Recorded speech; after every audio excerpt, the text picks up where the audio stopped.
Well, there's a lot of people in this community that's very proud of you, not just for your wins, but for something else you've done in the community. I had the pleasure of going over to the Emily K Center yesterday, and it was awesome. Tell us a little bit about that and the history. Well, the Emily Krzyzewski Center is named after my mom, and my mom passed away about 15 years ago, but it's to help inner city kids in Durham who are talented but have not been given the opportunities to develop their talent. Coach Smart, on that second media timeout, you asked your team to go crash the boards. How do you think they responded in this first half? I thought we did better. I was impressed with our urgency on the defensive end. We need to come up with more of the loose balls. I thought they outscrapped us from time to time, but our guys are fighting. Thanks, Dave.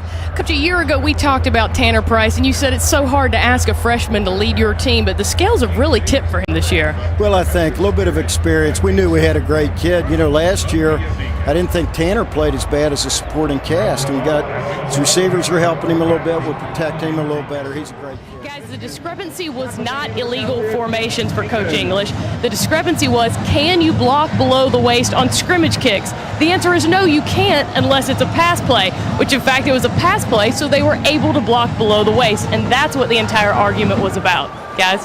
Angela, that's great information. Well, I don't know if that's dedication or just I was afraid I'd get caught if I turned the lights on.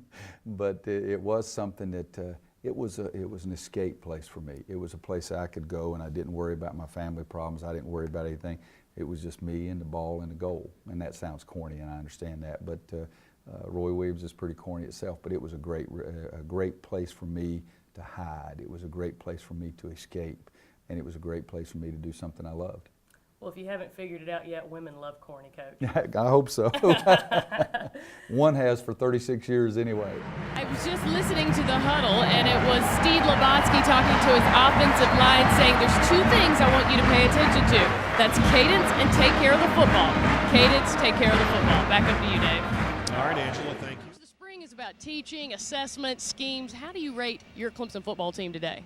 Well, I think we're on schedule. We got a lot of work to do, and you know, anytime you split the team up, there's going to be some give and take. But you know what? I think they're competing hard. Real quickly, I want to talk about the all-in ball. And I know talking quick with you, it doesn't happen. You're long-winded, but I need you to be quick. I want to know about the all-in ball. I was there last night. Kirk Herbstreit was there. It was awesome. Tell us a little bit about it. Well, that's our one big fundraiser that my wife and I do for our foundation.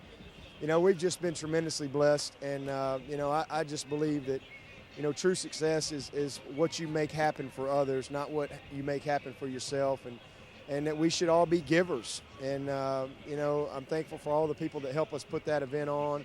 And basically what we do is we raise money and we give it away to a lot of very needy organizations and people and just try to make a difference in people's lives. So it's a lot of fun, and last night was no exception. It was a blast. And, you know, a very, very successful event. Okay, what was the book that we need to all put on our list? What was that? The Go-Giver.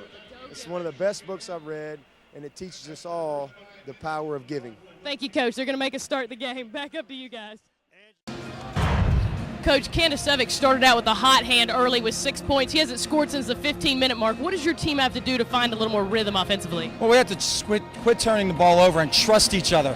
We're all wanting to bounce the ball instead of swing it and create some movement here. We have to have better movement this half. We've got Jacoby Ford, wide receiver for the Oakland Raiders.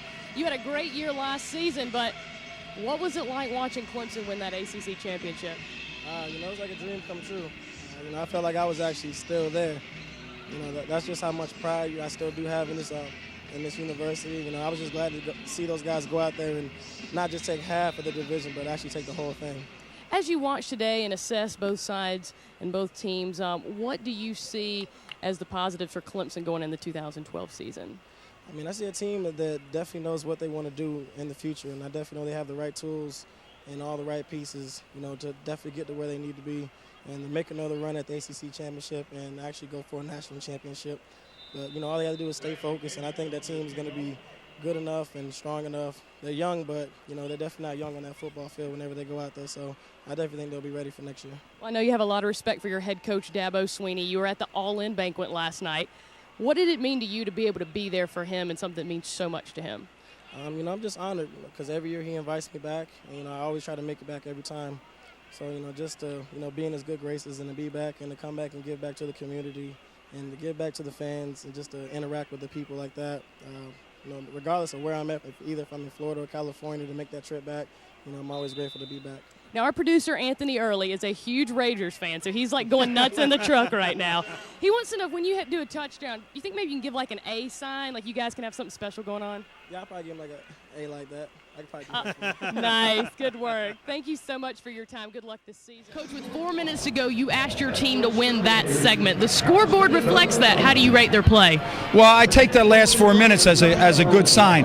Still too many turnovers. I thought we were a little bit tentative early against the pressure, and against the zone, we've got to catch the ball. All right, Coach, thank you. There are some more traditions down here on the field, and one of them is the eagle flying in. It's freedom. It's a tradition that took 12 years to happen here at Georgia Southern because they had to find an eagle with flight capability. He flies into the stadium. He lands on trainer Steve Hines' arm. How special was it to watch Clemson win the ACC championship this year? Oh, it meant so much. I mean, we haven't done it in 20 years, and I knew the emotion that those guys was going to, because we came very close to going there and having to lose. So to see them finally win it, it meant so much to not to just them guys, but to every player that ever put their uniform on, because this is where the championships belongs, right here in Clemson.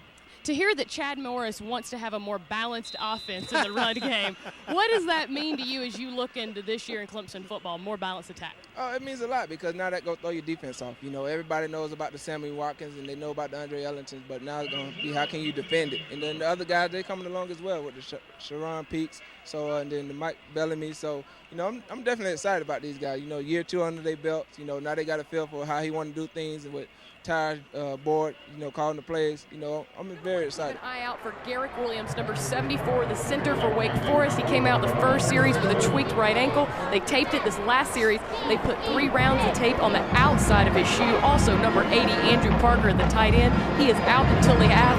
He also has a right ankle injury that they will look at during halftime, Dave. During that first media timeout, Shaka Smart told his team, I want you to stay aggressive. The second point was eliminate Georgia Tech getting into the lane. Now, since that first media timeout, the aggressiveness has certainly increased, and also they've only allowed the Yellow Jackets in the lane 4 times since that first media timeout. Like you said, John, Troy did come off the field under his own power. That's number 32, Troy Eastman. He's being evaluated. It does not look like he's going to re-enter the ball game. They're putting ice on his right leg right now. They will evaluate at halftime, but it does not look good for number 32, Troy Eastman.